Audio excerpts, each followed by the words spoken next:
Buenos días, buenas tardes o buenas noches. En el día de hoy voy a presentar mi entrevista a mi compañera y líder de lo que es el grupo Meta para mi trabajo final de la Escuela Afro.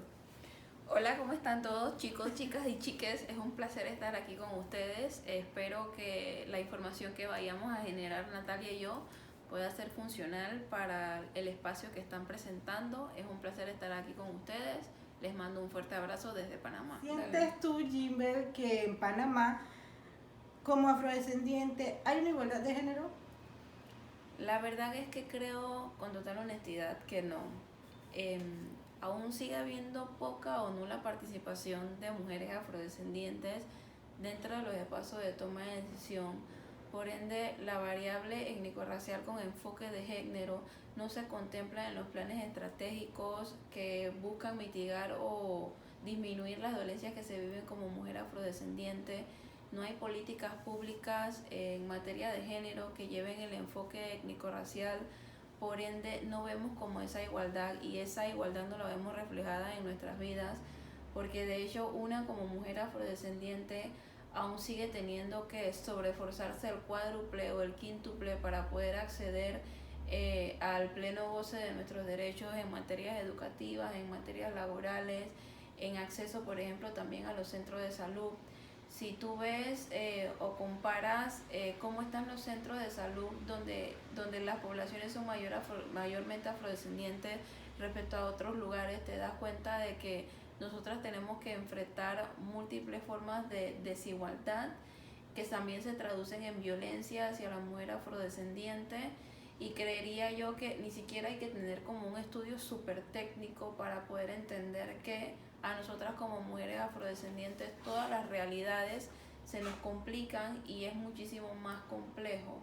También por todo el tema de la construcción social y por el peso de nuestra herencia histórica, que ha hecho que a nosotras como mujeres afrodescendientes se nos estereotipe un montón, y también por todo el tema de los roles de género asignados que indican cómo debe de ser la mujer, cómo debe de comportarse. Y a estas cosas, cuando tú le añades el ser una mujer afrodescendiente, esto como que es muchísimo más pesado. Entonces, dime tú, ¿a cuántas mujeres negras en los espacios laborales tú te encuentras? ¿A cuántas ves?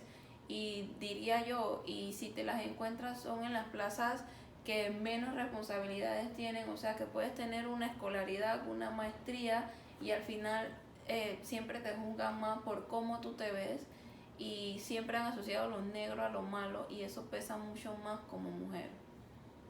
Entonces, creo que todavía nos falta muchísimo más para llegar a esa igualdad de género asociado a la variable étnico-racial.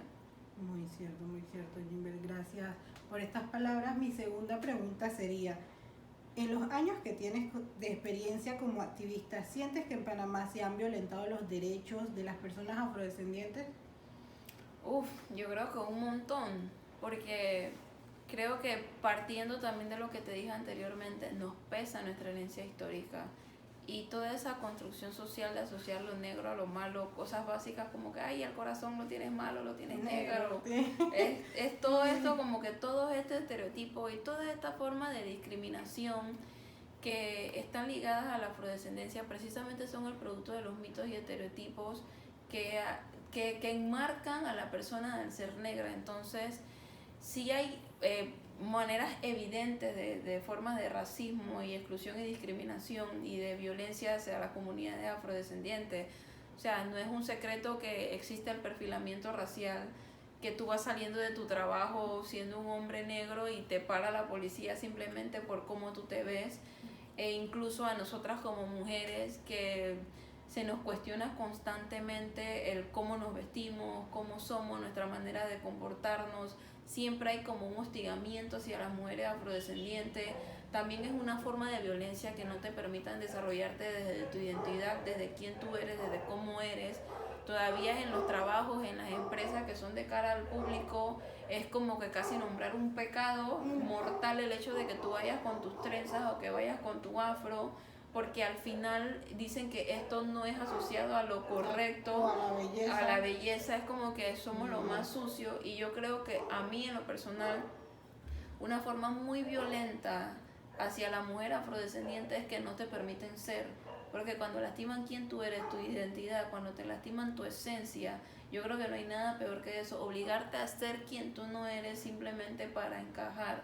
Todas estas formas de violencia las seguimos viviendo, como de repente en el lugar donde yo vivo, en Colón, un pueblo de Panamá, una provincia de Panamá, que es altamente estigmatizada y perfilada racialmente, cómo se ve cómo es el trato diferencial por ejemplo, de los policías hacia los jóvenes negros respecto a jóvenes de otras jóvenes. Exacto, entonces los de Paitilla. es como totalmente diferente, ¿no? Entonces también hemos normalizado múltiples formas de microrracismo. Ya vemos común que a un auto con 5 hombres que sean negros que vienen de trabajarlo para un policía, y ya hemos creído que eso es lo normal. También creemos que es normal que por negro tengamos que vivir en pobreza o pobreza extrema. Sí. Y todas estas formas son formas de violencia porque al final no te permiten desarrollarte y no te permiten apostar a una calidad de vida que te permita desarrollarte con total autonomía y te permita crecer a partir de tu identidad y ser afrodescendiente. Entonces, también yo creería que esto es parte de que las historias nos las han contado mal. Muy mal. No nos han hablado de cómo fue todo el proceso de colonización, no nos han hablado tampoco de cómo ha sido todo el proceso de construcción, de cómo llegaron los negros a Panamá. Estas no son historias que se nos cuentan en las escuelas.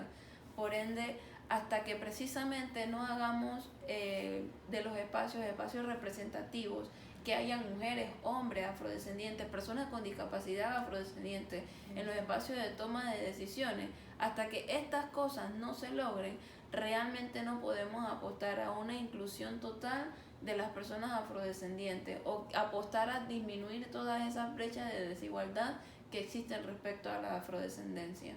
Muchas gracias por la entrevista que me has brindado en el día de hoy para poder presentar lo que es mi trabajo final de la Escuela Afro. Gracias, Jimbet.